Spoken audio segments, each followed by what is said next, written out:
Bismillahirrahmanirrahim. Bismillah, masya Allah. Ma kana min ni'matin fa min Allah. Alhamdulillah, hamdan wa syukran lillah. Wassalatu wassalamu ala man la nabiyya ba'dah, Sayyidina Muhammad wa ala alihi wa sahbihi wa man walah. Rabbi shrah li sadri wa yassir li amri wahlul 'uqdatam min lisani yafqahu qawli. Wala hawla wala quwwata illa billahil aliyyil azim. Wa ba'd. Assalamualaikum warahmatullahi taala wabarakatuh. Alhamdulillah wa syukrulillah. Segala puji bagi Allah Subhanahu wa taala yang telah mengurniakan kita berbagai nikmat, dan jikalau kita hitung dan bandingkan seluruh nikmat itu dengan amalan dan ketaatan kita kepada Allah, maka tidak akan pernah sebanding.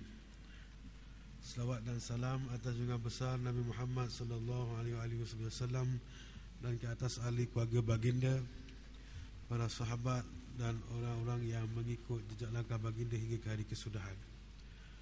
Tuan-tuan dan puan-puan yang dirahmati Allah sekalian, pada minggu yang terdahulu kita telah sampai kepada ayat yang ke-186 dalam surah Al-Baqarah,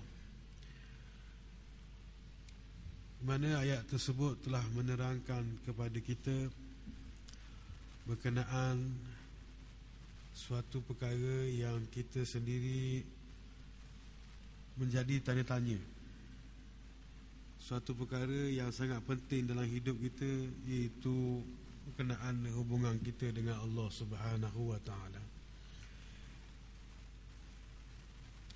A'udzubillahi minasyaitonir rajim. Wa idza sa'alaka 'ibadi 'anni fa inni qarib. Pada minggu yang terdahulu kita telah membincangkan berkenaan dengan ayat ini, di mana kalau kita melihat pada ayat-ayat yang lain, Allah Subhanahu wa taala apabila bertanya atau mengemukakan, ada orang mengemukakan pertanyaan kepada baginda Rasulullah sallallahu alaihi wasallam, maka Allah memerintahkan untuk baginda menjawab. Yas'alunaka 'anir ruh, mereka bertanya kepadamu wahai Muhammad tentang ruh. Qulir ruhu min amri rabbi, maka katakanlah ruh itu adalah urusan Tuhanku. Itu jawablah, katalah. Yas'alunaka quli, yas'alunaka 'anil mahid, mereka bertanya kepadamu tentang orang haid. Qul bil mahid, qul hiya azan. Jawab, tu jawab, disuruh perintah. Tapi dalam bab ayat ini Allah Subhanahu wa taala tidak memulakan jawapan tadi dengan perintah, terus bagi tahu dia dekat. Kaedah bahasa Arab, ayat seumpama ini baru maksud betapa dekatnya Allah Ta'ala, tidak memerintahkan Nabi menjawab. Wa iza sa'alaka ibadi anni, bila manusia bertanya, bila hamba-hambaku bertanya kepadamu wahai Muhammad tentang daku, tidak disebut qul fa inni qarib, katakanlah aku ini dekat, terus masuk fa inni qarib, aku dekat. Jika bertanya kepadamu wahai Muhammad tentang daku, oleh hamba-hambaku tentang daku, maka aku ini dekat. Tidak kata maka katakanlah aku dekat, tidak, terus memberi jawapan fa inni qarib. Kita sudah membicarakan pada minggu yang terdahulu berkenaan dengan kedekatan Allah Subhanahu wa taala.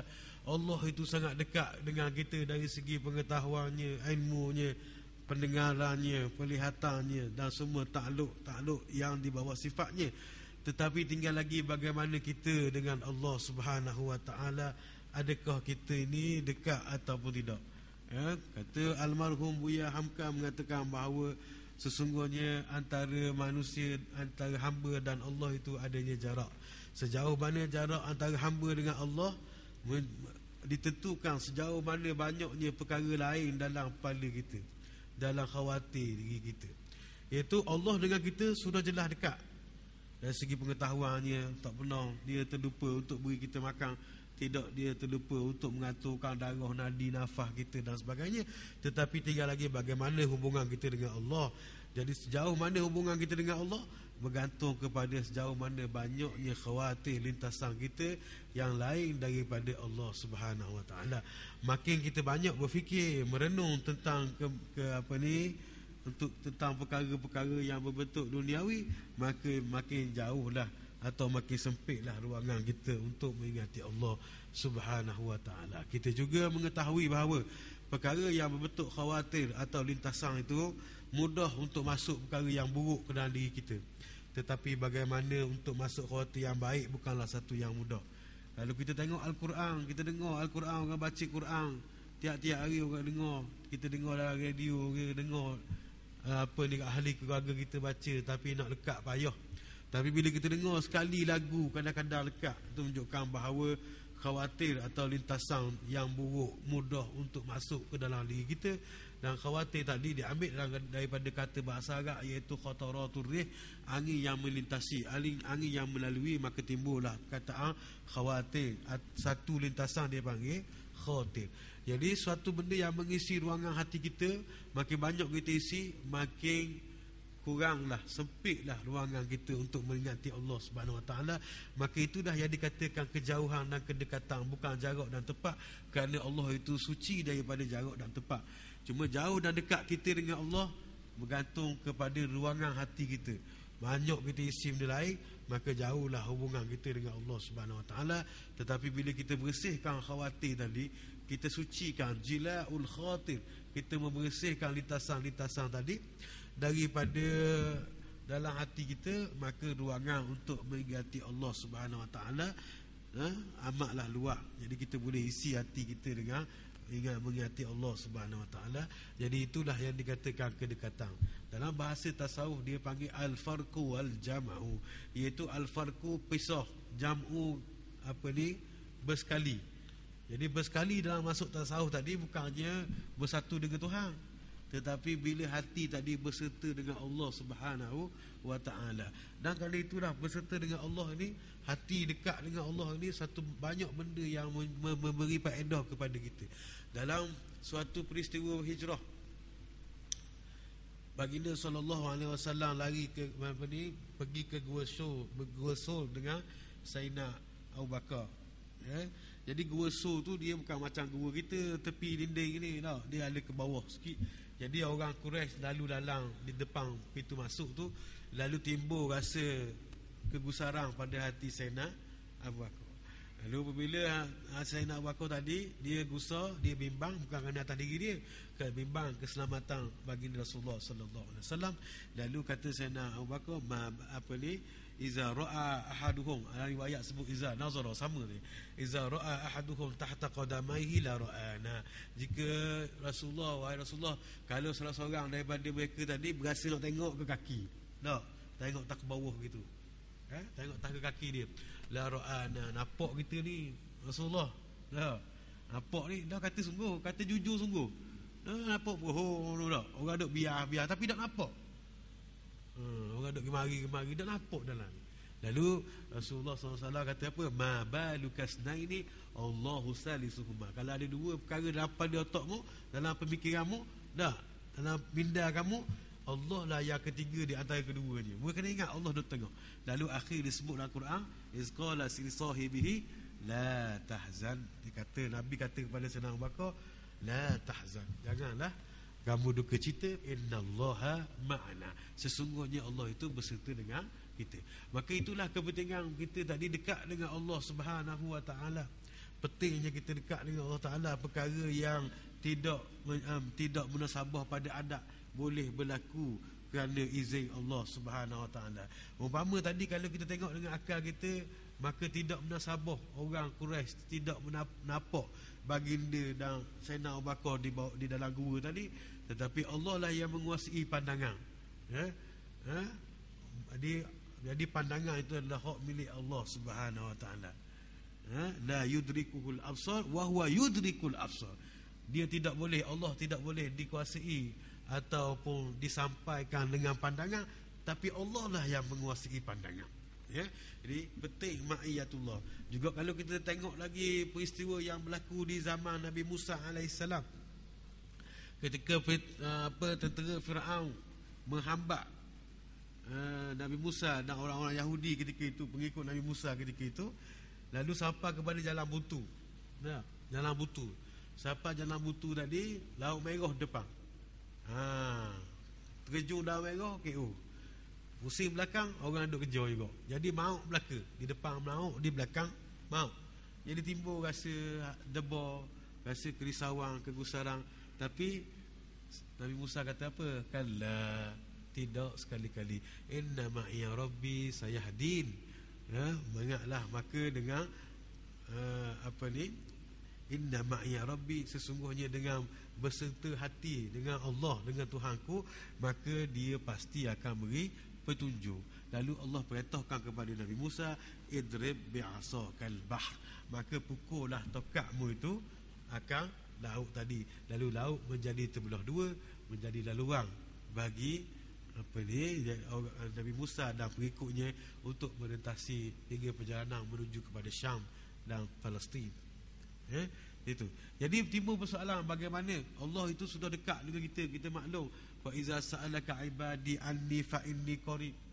Nah, bila hamba-hambaku bertanya kepadamu wahai Muhammad tentang daku, maka katakanlah aku dekat. Dah selesai. Allah dengan kita selesai. Pasal dia dekat, pengetahuan dia, ilmu dia, takluk penglihatan dia, kudrat dia, samak basar dia, semua tidak terlepas. Tidak ada orang yang boleh terlepas daripada Allah Subhanahu Wa Taala. Sangat dekat kita dengan Allah. Tapi bagaimana kita tadi, sedar ataupun tidak? Sama ada sedar ataupun tidak, pada hakikatnya Allah itu memang dekat dengan hamba-Nya. Tapi bagaimana hubungan, tinggal lagi bagaimana hubungan hamba dengan Allah. Dia sedar ataupun tidak kedekatan Allah dengan dia.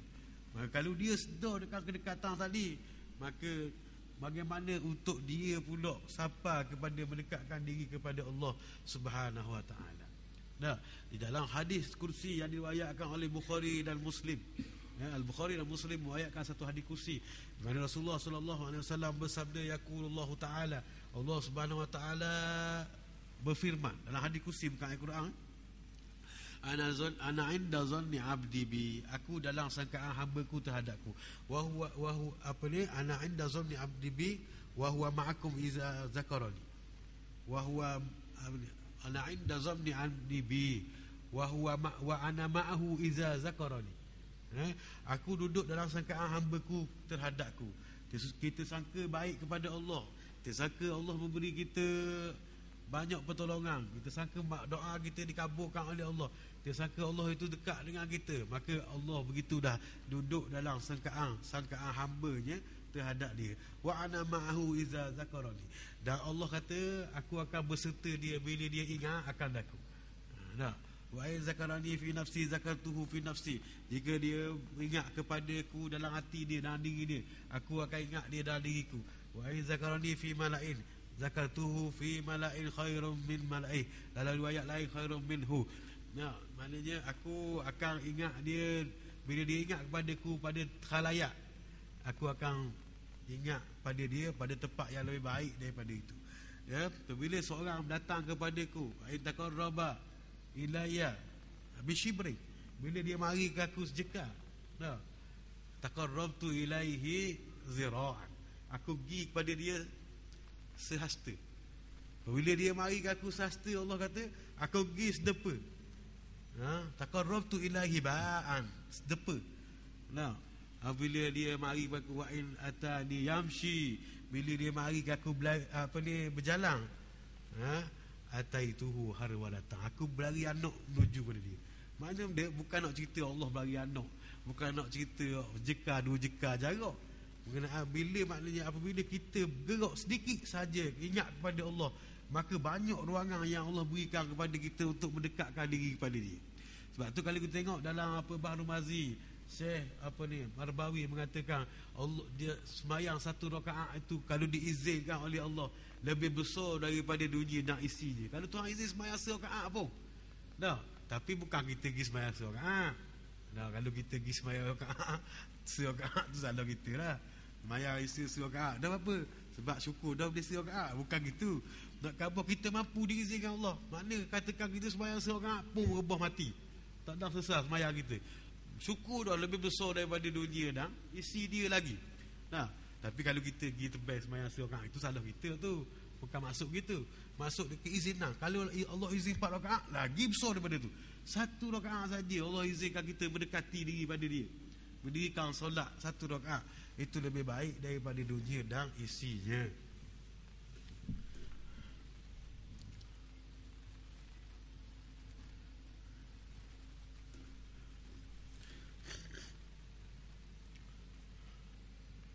Wa idza sa'alaka 'ibadi 'anni fa inni qarib ujibu da'watad da'i. Aku memperkenankan doa orang yang berdoa ketika dia berdoa. Ya? Ujibu, aku jawab, aku perkenankan. Maknanya di sini Allah Subhanahu Wa Taala menjamin perkenannya doa. Kecuali ada qarinah ataupun ada manik, ada penghalang pada penerimaan doa. Yang disebut sabit dalam hadis Aisyah. Di mana apabila seorang tu dia khusuk masai. Nah. Apa ni? Rabba asy'asa aghbara. Rambut khusuk masai, selas pinggang. Nah, dia seru pada Allah, ya Rab, ya Rab, ya Rab. Wahai Tuhan, wahai Tuhan, wahai Tuhan, begini. Makanan dia haram, wa ta'amu haram. Wa syarabuhul haram, air dia, minuman dia haram. Pakaian wa malbasuhu haram. Fa anna yustajabulah. Bagaimana Allah boleh memperkenankan doa dia? Hak tu ada makna korina. Tapi umum doa, kalau tak ada benda tu, maka Tuhan menjamin. Ud'uni astajib lakum. Doalah kepadaku, nescaya akan aku perkenankan kepadamu doamu itu. Jadi ujibu da'watad da'i, aku memperkenankan, mengistijabahkan. Mengistijabah bahasa Arab cepu Melayu. Memperkenanglah, istijabah bahasa Arab dak. Daripada jawab. Jadi Tuhan jawab, maknanya Tuhan perkenang doa-doa orang yang berdoa ketika dia berdoa. Maknanya inilah orang-orang tasawuf, dia tengok terbalik. Tapi tak terbalik. Mana pun dok cakap gitu. Belik dah dok. Nak cerita gini. Dok, nak cerita dari segi syariah, kita yakin bahawa perintah Allah Subhanahu Wa Taala bila kamu nak suatu doa, tak? Uji budak wata da'i iza da'an, aku pasti akan perkenankan. Bila kamu ada hajat apa, doalah. Tak? Doa. Maknanya ud'uni astajib lakum. Doalah, pastikan aku perkenankan doa. Dalam hadis juga sabit banyak kelebihan doa. Doa silahul mu'min dan ada yang lain. Doa itu senjata bagi orang mukmin dan lain-lain. Tetapi dalam tasawuf mereka melihat dari segi sudut yang berbeza. Apabila renggang lidahmu untuk berdoa, itu alamat kamu akan perolehi sesuatu daripada Allah. Kan terbalik. Kalau nak dulu baru doa. Tapi tengok, mana mudah enggak mulut doa ni. Rupanya berlambuk orang tahu doa, tapi berat nak berdoa. Tahu nak berat. Tidak dia buka ruangan lidah dia tu renggang untuk minta. Tak? Macam kita lah, ada orang nak minta benda kita, malu nak minta, takut nak minta. No. Tapi berat. Pok tubik tak ada benda pun. Misal je tebal ada bengkel. Tapi nak tubik payah. Payah nak tubik. Berat. Gitu juga. Apabila orang tadi diberi rahmat oleh Allah, mulut dia renggang untuk berdoa. Dan ini kita tengok berapa tempat di negara-negara luar, seperti negara jiran kita, di negara Arab dan sebagainya, apabila dia suka bercakap benda-benda yang apa ni, bukan jet, bukan puji, benda-benda baik, benda-benda baik, benda-benda baik, benda-benda mujur, mujur boleh gini, mujur, tafa'ul bahasa Arab panggil, benda-benda nasib baik orang cakap, dia suka benda gitu. Itu merupakan doa. Ada negara jiran kita, kadang-kadang kita sebut, mudah-mudahan dipermudah. Amin selalu disebut. Kita kalau nak sebut kita kata orang dia lebar kan. Biarlah orang kata lebar pun. Kalau lebar sungguh kan. Alhamdulillah. Tapi kita payah. Payah orang cakap gitu, orang kata mudah-mudahan lepas berasa anak. Payah tu amin. Payah nak tu amin. Payah. berat sikit. Jadi nak kabur sini bahawa uji budak watada'i iza da'a, apabila mereka berdoa. Tuhan tahu dok benda apa dalam hati, tahu. Tapi mereka berdoa baru Tuhan beri. Tak macam kita kok dok minta maaf dengan orang. Oh, mudah-mudahan ya maaf. Boleh kok. Pusaka baik ada dibahaskan dalam Minhajul Abidin. Tapi kalau dia kata, dah aku nak maaf kau ni, budak baru minta maaf. Lama dah. Kemarin 2-30 tahun lepas dah aku nak maaf kamu. Dah budak baru minta. Dah. Contoh. Tapi boleh berbaik sangka baru doa kita dosa kita diampunkan kalau ada masalah-masalah. Itu panjanglah cerita dalam Minhajul Abidin tadi. Tapi nak cerita baru kena minta. Sebab tu dalam tasawuf sendiri pun, apabila orang malu, makan malu kepada Allah, dia minta juga. Tapi dia minta umum. Dia minta umum. Kalau kita minta dengan Tuhan detail. Contoh dia minta maaf. Mungkin tak berlaku, tak ada Jumaat putih ni. Tapi contoh, ya Allah berikanlah aku kereta sekian-sekian warna putih CC 2.0. Banyak sangat detail. Tapi bagi orang yang malu kepada Allah, dia doa kepada Allah, tapi umum. Kalau dia nak rezeki, dia doa ya Razzaq. Tak, umum. Ini keadaan diri dia, jangan kita tiru. Keadaan dia sudah rasa malu, sebab dia tahu dah, Tuhan tahu dia nak apa, tapi dia doa dengan Asmaul Husna tu umum. Sama juga berlaku dengan Nabi Ayub. Inni massaniyadur wa anta arhamur rahimin. Ya Allah, aku ditipu mudarat ni, tapi kamu lebih yang maha rahmat lagi, yang antara yang rahmat, maha pengasih daripada yang mengasihani. Arhamur rahimin. Dia tak khabar nak baik. Dia tak khabar pasal dia maklum nak takyid. Sebab takut minta baik kan jadi lupa Allah. Tak tahu yang terbaik atas diri kita. Jadi kita malu. Sebab Allah lebih tahu daripada kita. Umpama ginilah, kita pergi rumah orang. Pergi rumah orang. Orang kata nak minum air dia. Air tepeng. Dah tanya bapa kita pula dah nak minum air dia. Meluk openg. Jadi orang rumah kata, rasa macam-macam hal dah. Dah salah dah. Yang tu rumah kata agak kita tanya. Kita kabur terang. Tapi orang ini kurang sifat pemalu dia. Kalau ada jenis lain, tuan rumah tanya nak minum air dia. Kau andalah, kita bukan mari nak minum air, mari nak ziarah. Dalam hati ada dak air berair, ada Nescafe, ada berair, ada belaka. Ada kopi, ada berair dalam hati ni ada. Tapi jawab mulut pula apa? Jawab mulut, dah apalah, kau andalah. Kita mari ni bukan nak mari nak minum air, mari nak ziarah. Dah. Dalam hati tu ada, gitu orang beradab. Dia tak salah, dia tak curi tepeng benda ke. Dia bayang orang kita. Nak susu lebih pula, nak keras sikit ke teh. Ejah pula. Dia minta, dah kita tanya. Dia kabur lalu. Tapi adab lain. Adab dengan Allah lain. Dia tidak takyin doa, tapi tidak meninggalkan persyariatan doa. Kalau dah doa dulu tak boleh, pasal tidak ada syariat. Nak keluar daripada syariat doa. Tuhan suruh doa, tapi dia doa tu tadi doa secara umum. Kerana Allah lebih mengetahui tentang diri dia tadi. Ujibu da'watad da'i iza da'an. Aku perkenankan doa orang-orang yang berdoa ketika mereka berdoa. Baik.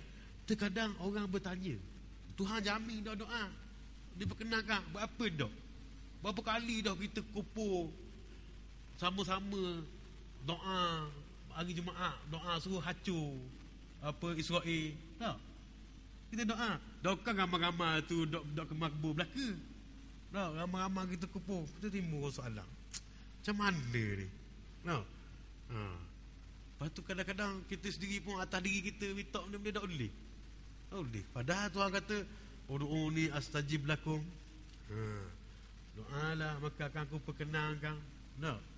Lepas tu maknanya banyak Tuhan jamin dah. Uji budak watada'a iza da'a, aku pasti akan memenuhi ataupun memperkenalkan doa bila seorang tu doa. Dah warna ni berapa kali semayang ajak dah, berapa kali doa acur, tahu? Wazillal yahuda was-salibiyyin, kita doa jemaah tu kan. Hancurkanlah orang Yahudi, orang soleh yang musuh-musuh Islam tadi. Jadi tak ada benda pun. Tahu? Orang Yahudi kau besar kosong. Lepas tu kau tengok umur tu, atas diri kita pun gitu kau. Dah kena doa dah. Dah gila doa, buat banyak doa lah ke Tuhan biar selesai masalah. Loh, hamba buih dah duduk doa. Tengok orang putus asa kau. Pasal dia tak tahu dia kata gitu. Jadi macam mana benda tu? Ni lah kena balik kepada hakikat doa tu sendiri. Ni Syekh Ibn Athaillah dalam kitab Ikang dia tulis selesai dah. Sebab ia lalu benda gini tau. Dia selesai. Dia kata janganlah sebab lambatnya pemirang. Lam yakun ta'khiru amadil ata'i. Lambatnya pemberian Allah kepada kamu mujiban liyaksika, mu jadi putus asa. Fa huwa dhamina lakal ijabah. Dia janji dah nak beri. Dia janji dah nak berkenan. Dia telah menjamin akan berkenannya doa tadi. Tapi dia jamin apa? Fi ma yakhtaru laka la fi ma takhtaru li nafsika. Itu apa yang dia pilih atas dirimu, bukan apa yang kamu pilih atas dirimu sendiri. Fi waqtil ladzi yurid la fi waqtil ladzi turid. Itu pada masa yang ia kehendaki, bukan pada masa yang kamu kehendaki. Itu sebenarnya kunci bagaimana bersikap dengan takdir Tuhan. Nah, kalau dok bergambar, ngajuk patah hati, tak faham takdir tu. Jadi doa ni tidak boleh lari daripada takdir. Doa memang bersyarat datang. Nah, tapi kita juga kena pegang bahawa apa yang kita doa, terkadang Allah tambah benda tu, nak beri benda baik lagi. Terkadang Allah nak beri, tapi pada masa yang kita tambah, bukan pada masa yang kita nak. Nah, kita ni yang jadi teruk tu pasal ia campur dengan nafsu. Hari ni ketua berasa nak makan nasi ayam, sikit enjah esok. Dah gok dah. Nak makan lain pula. Dia masa nak tu memang nak lah. Ada kiasan apa ni, kiasan orang Arab. Dia kata seorang ni dia sesak pada pasir. Dia tak jalan lagi, dia susah hati dah. Dia tak jalan lagi. Serabut kepala, Allah panah aku, jadikan masing aku tengah ni, jadikan kering aku, tak dapat air. Dia pun jalan. Dia jalan-jalan, dia jumpa wadi ni tempat air lah, oasis. Orang putih panggil oasis tu. Jadi dia jumpa, dia tengok, Allah, dah apa batu jalan. Dekat je.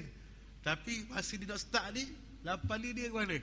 Apa Allah, jangan aku jadi kering lagi ni. Duduk tengah ni, tak ada air, panas deri ni. Panas sungguh pada pasir ni. Pada pasir ni panas sungguh. Main 50 darjah Celsius, main 6 apa. Dah jadi kering mana. Jadi pada hajar sikit jumpa dawan ni. Bila dia jumpa tu, dia tengok belakang, dah baru sikit jalan. Tapi nak boleh ke jalan tu macam-macam. Jadi kita masa kita nak tu, kita rasa tak ada dah masa sesuai. Wali aku masa sesuai aku nak jadi aku tak boleh dah. Padahal Allah beri masa yang lebih penting lagi. Habis tak ada masa yang lebih penting. Allah sabit dalam hadis, Allah sipang kurniaan tu di akhirat. Ada penting lagi nak pakai. Tapi kita nak ke nafsu, capur mitok ke teruk. Bahasa Terengganu gitu lah. Capur mitok tu macam paksa. Padahal mitok tu, doa tu tidak seru saja. Mitok saja. Dari nak teruk-teruk. Dan juga kenapa doa kita tidak mustajab, dan maksudnya doa ada yang qabul, ada yang diterima, dan ada yang mustajab. Beri lalu. Diterima belaka. Semua qabul doa ni. Doa Tuhan terima belaka. Banyak mana pun Tuhan terima. Tetapi yang mustajab, yang jadi teruk, macam mana? Itu masalah. Dalam hadis menyebut seorang orang yang orang kata rambut resek, rambut ku semasai. Rubba ash'asa aghbara zitimraini madfu'un bil abwa. Kadang ada orang yang rambut dia kusut masai. Rambut dia tu apa ni, resek lah. Zitimraini madfu'un bil abwa. Ada baju selas pinggang saja berdebu pula. Capur kalau tepuk belahak orang, debu ada dia. Padahal dia bukan orang yang kelas atasan, rambut resek ni. Orang miskin baju dia selas pinggang saja. Tapi Tuhan Nabi kata apa? Lau aqsama 'ala Allah la abarrah. Kalau dia bersumpah dengan nama Allah, Tuhan turut lalu apa yang nak. Ni orang ni cerita ni. Tak ada rambut reseh, pitih tak ada. Tak ada skepeng. Gaduh-gaduh tak ada skepeng. Tapi lau aqsama 'ala Allah, bila dia bersumpah dengan nama Allah, dia minta benda apa? La abarrahu, turut selalu. Bukan terima tak turut selalu. Jadi di sinilah ulama membahaskan tentang alaqah. Alaqah kita ni bergantung dengan hati kita. Kita doa pada Allah, iyyaka na'budu wa iyyaka nasta'in. Dan hati kita ni tak ada pitih, mak kita ada, opa kita ada. Adik kita ada.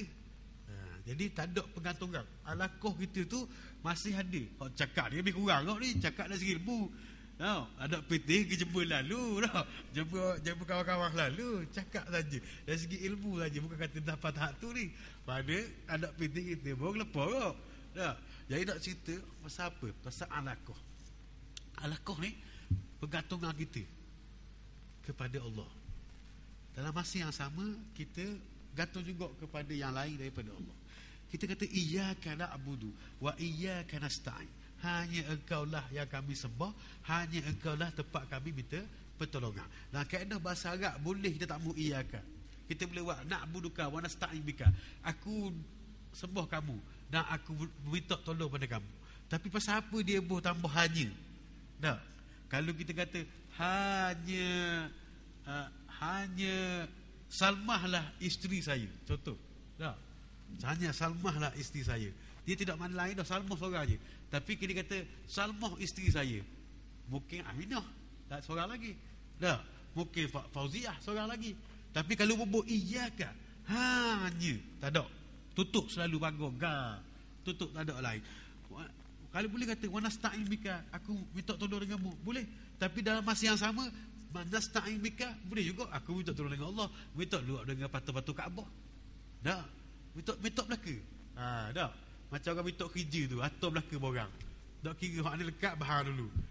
Tapi nak cerita ni, bila kita sebut wa iyyaka nasta'in, hanya engkau lah tempat kami minta pertolongan, tak ada tempat lain. Itu kedudukan hati kita bila minta pada Allah SWT saja. Jadi umpama gini, kita pergi kat orang, kita pergi kat kawan kita, kata nyamti sepoya, kalau pun tak murid apa, anak aku 10 orang doktor belaka.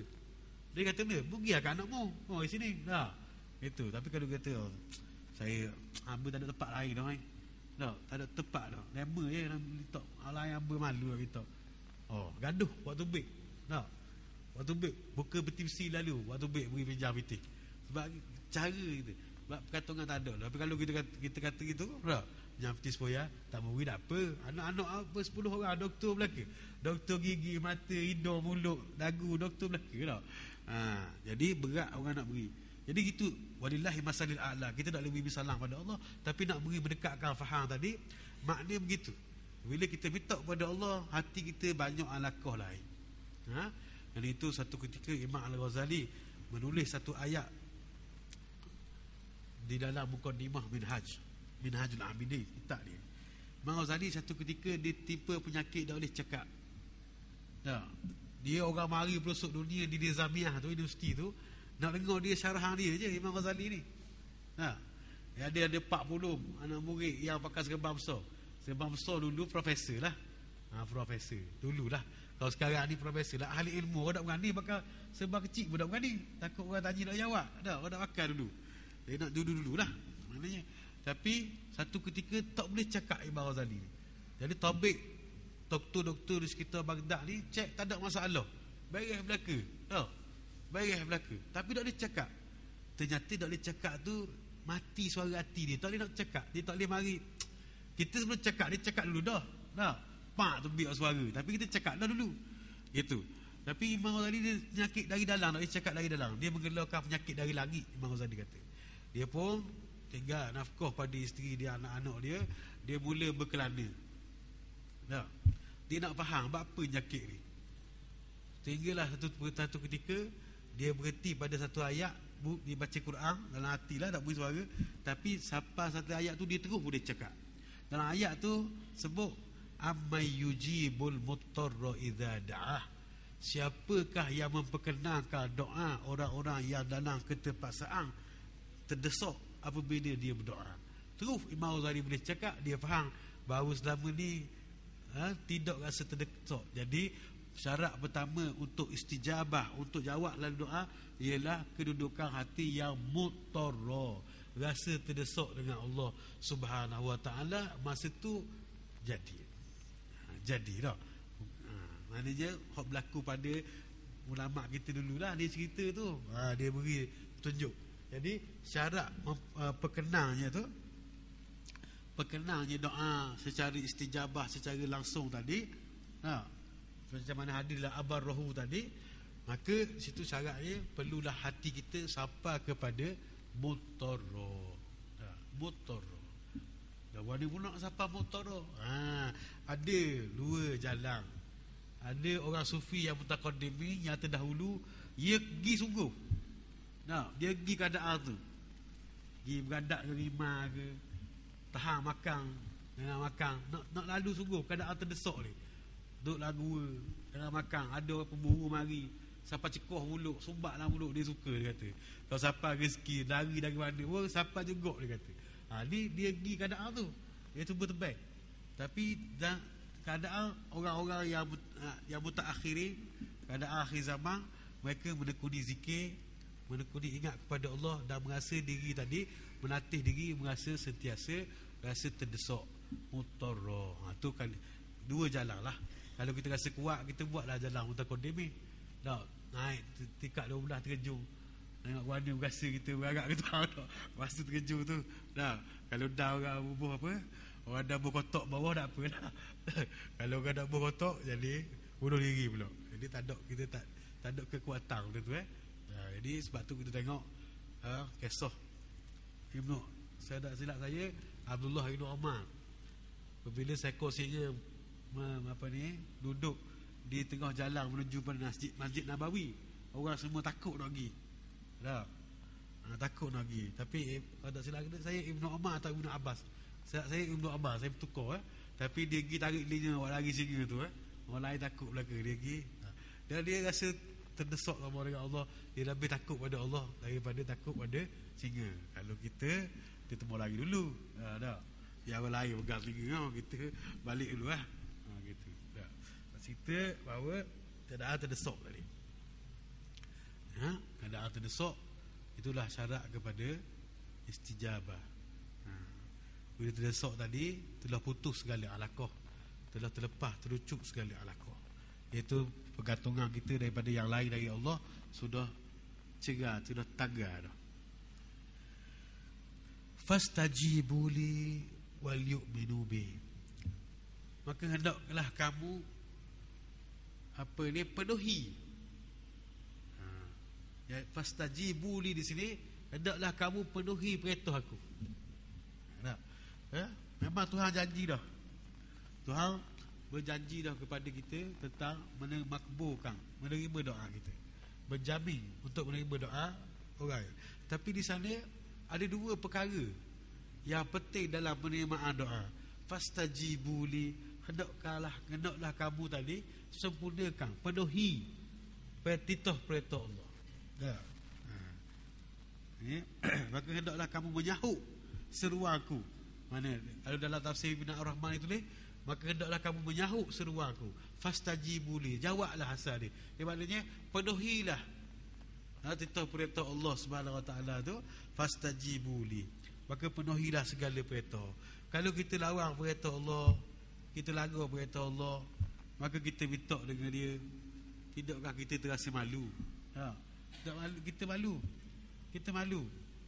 Allah Maha mengampun dosa-dosa. Memang begitu. Allah membuat hukum hakam, Allah membuat syariat, memberikan syariat kepada kita. Tapi dalam masa yang sama, dia tahu kita ada nafsu dan seringkali hilang pertimbangan. Kita seringkali hilang pertimbangan. Tapi bila mutarra tadi, keadaan terdesak, banyak orang dekat dengan Allah. Tapi bahasa ringan tak. Kita kata dululah kera-kera tau. Bahasa ribut tu, dia pegang pokok, dah jatuh. Dah jatuh. Dia pula expert tau. Ada PhD bab manjat. Dia pegang pokok dah jatuh masa ribut Tapi tak ada ribut tengah hari baru sudah makan pisang standar, no. Tak ada celek mata berlebok jatuh. Gitu-gitu kok. Kita masa senang ni lah. Ayuh, sebab tu orang kaya, orang yang dalam nikmat bersyukur lebih besar daripada orang miskin yang bersabar. Sebab payah nak sedar dalam nikmat, tapi dalam terdesak mudah ya. Mana orang pergi belaka. Ada sahabat kita, kawan-kawan yang bukan Islam lah. Orang tanya dia, berapa beza orang Melayu makna Islam dengan orang dia? Dia kata orang dia kalau pergi nyembah tu boleh banyak. Kau kaya, pergi sokong, pergi sombong. Kau pergi depan ke pula nyembah mau. Pasal banyak boleh kaya, lega, ada untung, ada orang. Tapi dia kata sekali je berkerak ke benda, dia pergi sepak lalu. Dia pergi sepak lalu. Dah orang Melayu, orang tanya dia. Orang Melayu kata masa senang tak ada kata. Susah je. Ada surah lalu kata, ada masjid lalu. Dia nak kabur itu, orang luar dia tengok gitu.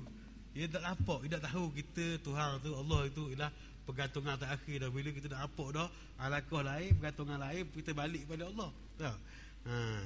Jadi kita pun sudah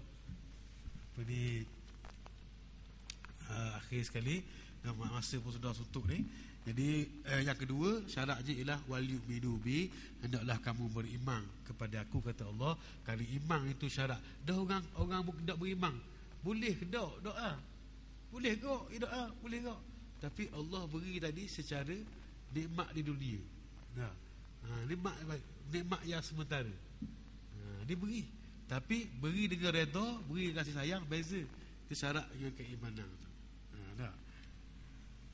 Wala'allakum tarsyudun, semoga kamu mendapat petunjuk hidayah ke jalan yang betul. Jadi kita sambung lagi pertemuan kita pada minggu-minggu yang mendatang. Mudah-mudahan apa yang kita perkatakan pada malam ini diberi manfaat oleh Allah Subhanahu Wa Taala pada kehidupan kita di dunia dan di akhirat. Saya mohon maaf kalau ada apa-apa kesilapan. Wabillahi taufiq wal hidayah. Wassalamualaikum warahmatullahi taala wabarakatuh.